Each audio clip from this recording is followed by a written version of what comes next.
I'd like to begin with a quick question for everyone. And if you've ever had this experience, just hold your hand up in the air. That if you've ever had something that's been important to you, it could be an idea, it could be something that you've been thinking about that you want to share, maybe with an audience of one, maybe with a small group, maybe with a large group. So you've got this idea, you've got this message, and for whatever reason, you just didn't. Whether because you couldn't think of the right way to formulate it, the right way to say it, or perhaps you didn't have the courage at that moment. Has anyone here ever had that experience? Can I see your hands if you have? Okay, a few of us. It's quite normal, by the way. Next question.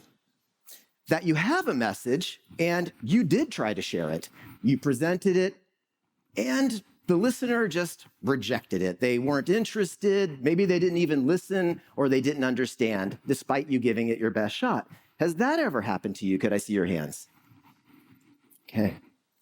So it's my goal that by the end of my talk, you'll have just a small handful of ideas and tools that first off, you'll grab opportunities to get out there and share what's important to you, and you'll have better outcomes from those talks. My name is Eric Molin, and this is what I do. I help people say what they have to say to the people they have to say it to get the results that they're looking for. These are the 4 ideas I'm going to be talking to you about today. This is the impact presenting method, and as you can see, it's not particularly rocket science. I'm going to walk you through these 4 steps and the best way that you can use them in your communications. So we go back to that first question. Speaking anxiety actually stops a lot of people from going on stage. As Harmon mentioned, it is one of the number 1 fears that people have. Close to 74% of people have this fear. And so, question is this: how many of you get anxious before you have to give a talk? Maybe to one person or to a group. Can I see your hands? Okay. A few hands kind of halfway going up, okay? But here's a question, something to think about. Is this exclusively anxiety? What do I mean by that? So there's a lot of reasons to get anxious before we talk. Maybe we are afraid of rejection. We're afraid that we can't get it out. But there's a secondary emotion that's always in the background. And in fact, it tends to be the dominant emotion, but we don't look for it, so we don't see it. And that emotion is excitement. Now, there's been some research on this, but one of the experiments that I was most impressed with was done by Alison Wood Brooks of Harvard Business School, published in Harvard Business Review, where she took 2 groups of people and she said, okay, you're going to go out and you're going to give presentations to a group, an audience of strangers. The first group was given advice. And just here's the question again. How many of you, when saying to someone, I have to give a talk, I'm so nervous, have ever gotten this advice? Just relax, it'll be fine. Has anyone ever had that? Can I see your hand? Somebody's told you, yeah, just relax, it'll be fine. Okay, great. And did it work? So that was the one group. The second group was given a different set of instructions, which were before you get out on stage, we want you to keep in mind you're participating in a really important experiment which can help unlimited number of people with anxiety. So before you get out there, remind yourself how important it is what you're about to do and get excited about it. So instead of telling yourself to calm down like the first group, the second group was that tell yourself and celebrate this excitement. Very interesting that the second group that told themselves to be excited outperformed the first group on every metric that was measured. The audience was surveyed afterwards. How did you find the speakers? And in the second group, they found that the speakers were seen as more persistent, more confident, but also seen as more competent and spent longer on stage. Now, what does this have to do with all of you? Well, if you think, yeah, I'm going to have to talk about something, and yeah, I am anxious.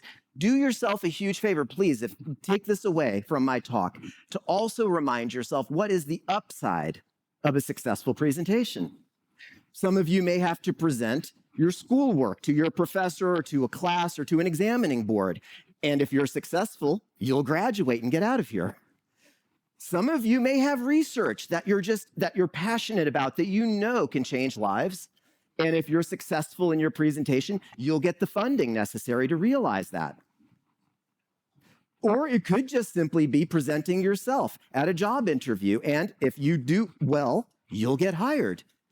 All of those outcomes are things that you can get excited about. And if you focus on that, that's what you'll start to feel instead of, the anxiety, the shaking hands, the butterflies in the stomach. You'll feel more of, this is something that is really going to change my life, could change the lives of others, and focus on that, and you'll have a much better outcome. So that is the first step, is taking your anxiety and changing it to anticipation. Actually, you don't even have to change it. It's there. You just have to recognize the feeling. That's a little bit of what comes now before. The second step is, how do we take our message and package it so that people not only understand it, but they feel what we feel? This is where I talk about brain-friendly content. So I want you all to imagine the last 5 presentations you've been to, and tell me if this sounds familiar.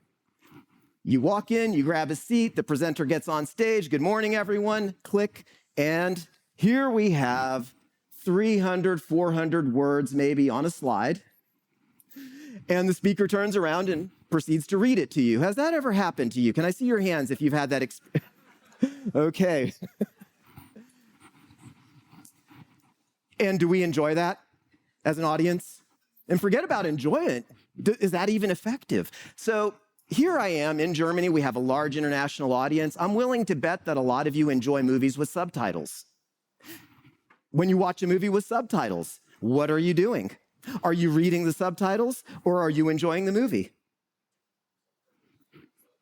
And this is the thing which is so critical, is that people can't read and listen to you at the same time. And if they have to choose, they're going to choose to read. So this is not brain-friendly content. What is brain-friendly content? Knowledge is not brain-friendly content.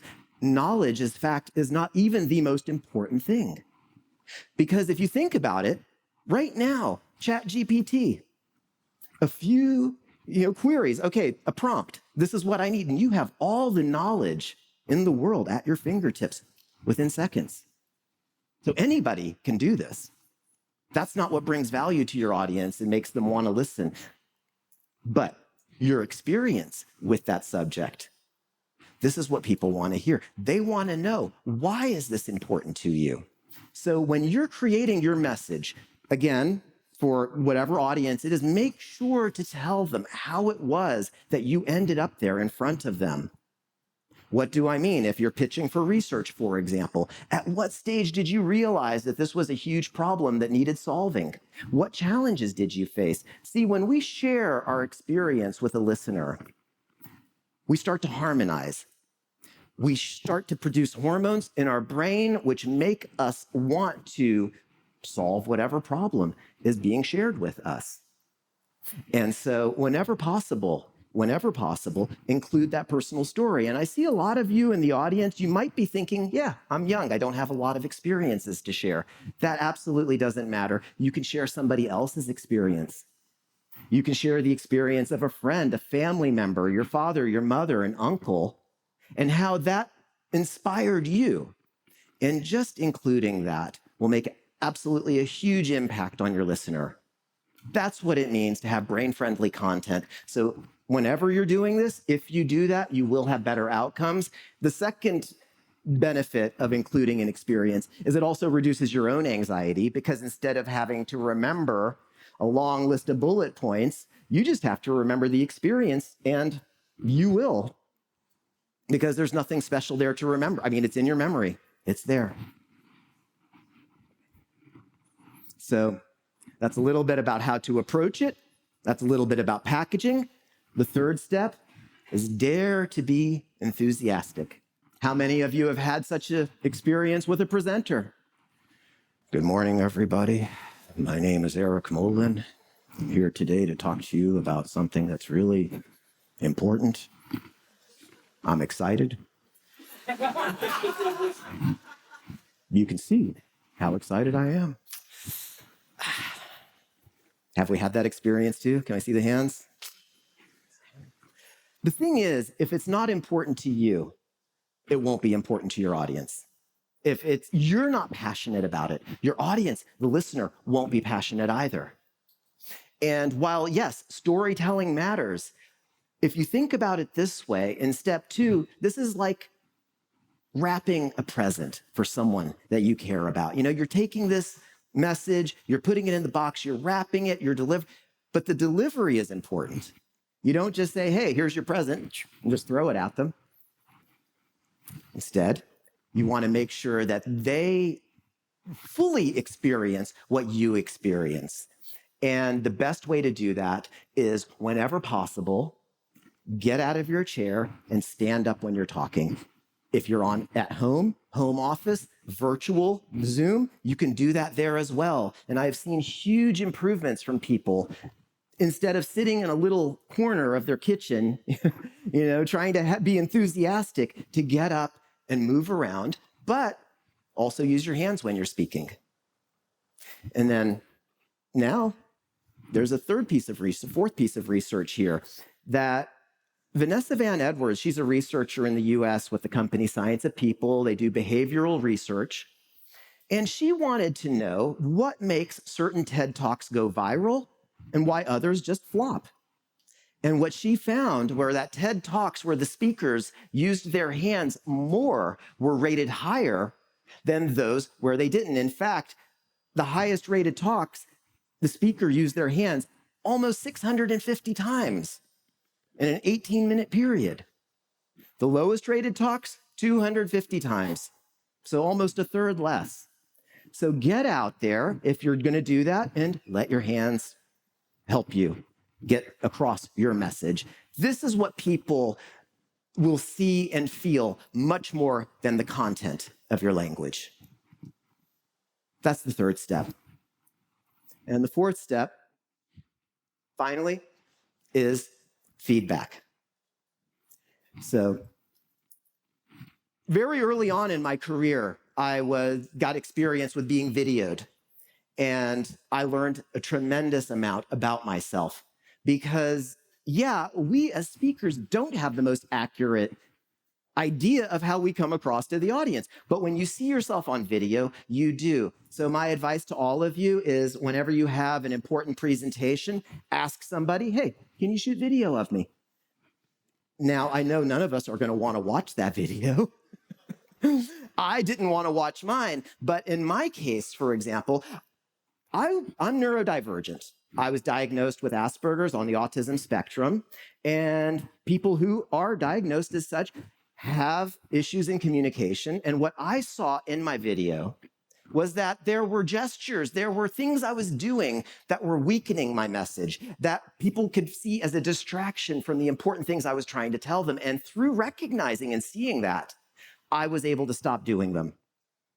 And so if you want to become a better public speaker, film yourself, watch yourself, and don't be afraid to ask people for their input. Just one key piece of advice: don't say, hey, how did I do? But instead, ask them, what's something that I did well? What's something that you enjoyed? And the more you ask that question, the more you'll build an accurate representation of who you are. And the fact is, most of us are a lot better at public speaking than we give ourselves credit for. So that's my takeaway for all of you. First of all, get excited about it.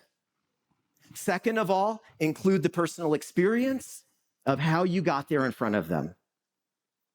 Third of all, be enthusiastic. Show how you feel about your message, not just in your words, but in your body language.